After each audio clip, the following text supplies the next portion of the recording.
Good evening, everybody. So tomorrow I am baking bread. I've just taken the starter dough out of the fridge. This has been sitting there for a week since I baked last. And you see it just looks kind of thick and pasty. That's good. So I'm going to reuse this one. I'm just going to put everything into this bowl here. And once I have everything in the bowl, I'm going to wash this Tupperware container.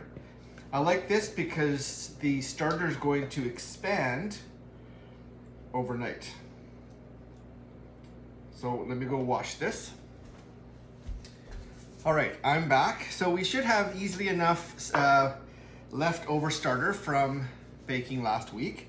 So I'm gonna put my container on my scale, turn it on. I'm gonna zero it out, make sure it's set for grams. Then I'm gonna measure out 200 grams of starter. 200 grams of starter. Now I'm gonna add equal amounts of flour and water. I'm gonna add 200 grams of flour and then 200 grams of water. So I'm gonna zero this out, so down to 0 grams. I'm gonna add in 200 grams of flour. So this recipe will nicely make 2 loaves of bread. Perfect. There is 200 grams of flour and 200 grams of starter. Now I'm gonna grab the water. I'm using just slightly warm, just a little bit warmer than say room temperature. So not ice cold. I find it just works better. Zero that out, add in 200 grams. Now I'm going to take this spatula, mix it all up. Once it's all mixed up nicely, I'll put a lid on it. I'm not going to put it on tight. I'm just going to lay it on gently on top. And then this will rise through the night. It'll actually double in size. And so by morning, we'll be ready to add in everything that we need to make our dough. So mixing all this up, cleaning off the sides. So you can see here we have the starter and we have the flour and the water. And if you look, it's about a third of the way up the side. So I'm gonna put this aside, let it rise for about 10 to 12 hours overnight. And tomorrow we will prepare the dough. See you in the morning. Good morning. We're going to continue making our sourdough bread today. And so this is what we set aside last night. You see that it has doubled in size. It's actually more than doubled. You can see that at the very top, there's an extra centimeter where you see that this has risen up to the top and now it's begun to recede a little bit. It's ideal to catch it at the top. It doesn't matter a whole lot, but you'll find if you were to come back another hour or two, it will have dropped even more. So let's mix everything together. I have here 800 grams of flour that I weighed out prior to starting. Then I added in about 13 grams of salt and I mixed that together. And now I have the bowl on the scale here. So far we've added 800 grams flour, 13 grams salt, and now I'm gonna add about 320 grams of the starter. And then the last thing to add is 440 grams of water.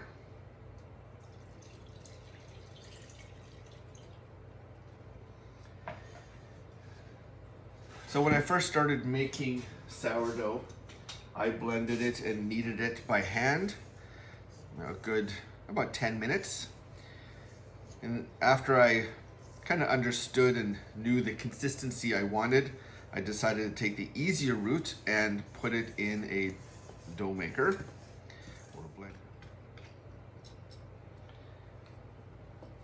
So this is what it looks like right now. I just mix it up a bit, so otherwise when I put it in the dough blender, flour goes everywhere. So I put that in here. and turn that on for 10 minutes.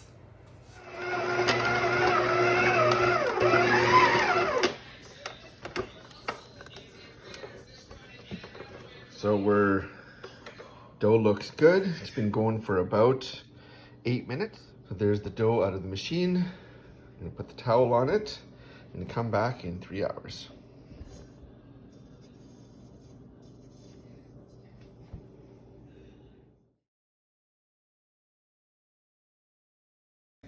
So now we're gonna prep the dough and put them in our proofing bowls. So this is what the dough looks like now. It's been rising for 3 hours. So I'm gonna put this on the counter here. And this dough will nicely make 2 loaves. You don't have to worry about pounding out the air. We're basically just going to cut this or separate this into 2 doughs of equal size. And so I use a round proofing bowl and a longer one. And so the ridges help hold the flour in place.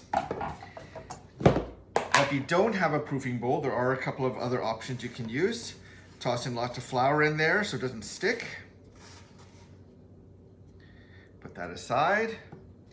So if you don't have a proofing bowl, I just use something like this. I will put a towel into it. Now, if you use a towel, you want to make sure to use lots of flour in there so it doesn't stick. So toss lots of flour, set it aside. Now we're going to take your dough, and it might feel sticky, but you don't need to add any flour. So I'll do the round one first.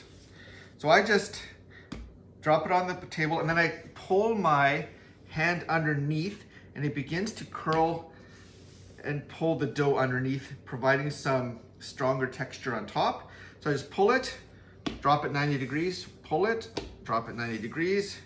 Just kind of keep pulling it towards yourself. And as you do that, it begins to form a really nice tight roll. And you'll see the top now is getting nice and tight. So I'll do that a few times until it gets really nice and tight. There you have your nice roll. And so I'm gonna put this one on the towel. So I'll put this one in here and then just put the towel on top like that, set it aside. And I'll do the same thing for the longer one. I haven't really figured out a great technique, but I'll do the same thing. I'll make it kind of round. And then instead of leaving it round, I'll just pull it towards me a few times at the end without turning it 90 degrees, pulling it apart, making a nice elongated dough. Put that into the proofing basket. And for the proofing basket, I have a little cloth that comes with it, put on top. What I do now is I will put this in the fridge. You can put this in the fridge at night just before you go to bed. You can bake it first thing in the morning. I don't want to wait till morning, so I will put this in the fridge. I'll leave it in there about 3 hours so it's nice and cold. I have found that when I bake it from cold, then it holds its consistency. If you put it in warm, it'll just kind of float out when you bake it, and it will be a much thinner bread. That's why I put it in the fridge. I'll put it in the fridge for about 3 hours, 2-3 hours, or overnight. Totally up to you. So I'll show you what it looks like in a few hours.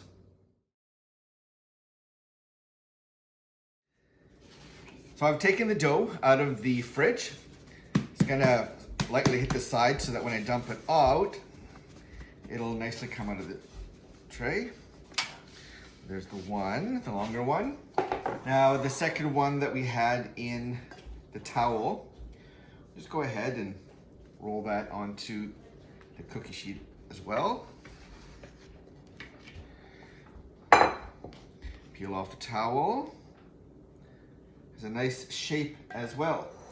So if I were just to put this in the oven right now, it would continue to rise in the oven, and wherever the dough isn't as firm, that's where it'll rise out. So to help it decide where it's gonna rise, we're gonna score some lines in it. And so you can score whatever shape you like. Whenever I bake two, I keep one very standard. The other one I tried to experiment on to see if there are certain patterns that I like. Just gonna carve some lines in here. And so when I carve, or when I score, I'm only scoring about 1 centimeter deep. You can make a nice design,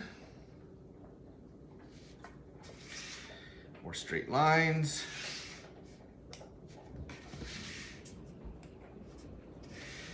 So I'll show you up close what this looks like. Again, I'm just scoring some lines, and it's already rising from the inside. When we put it in the oven, it'll continue to rise.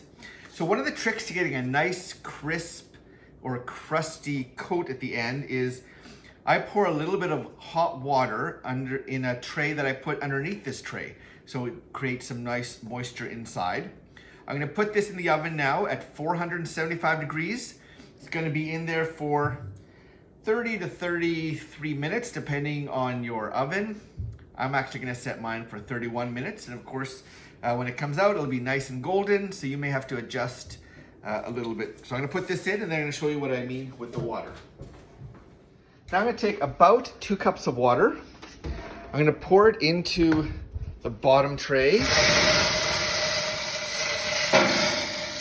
About 2 cups. That will continue to steam. We'll show you what this looks like when it comes out in 30 minutes. Time to take the bread out of the oven. Nice and golden. I'll put that on the island there. There you go. 2 nice loaves, nice pattern on it. Wait about 10 minutes and cut into it. Enjoy.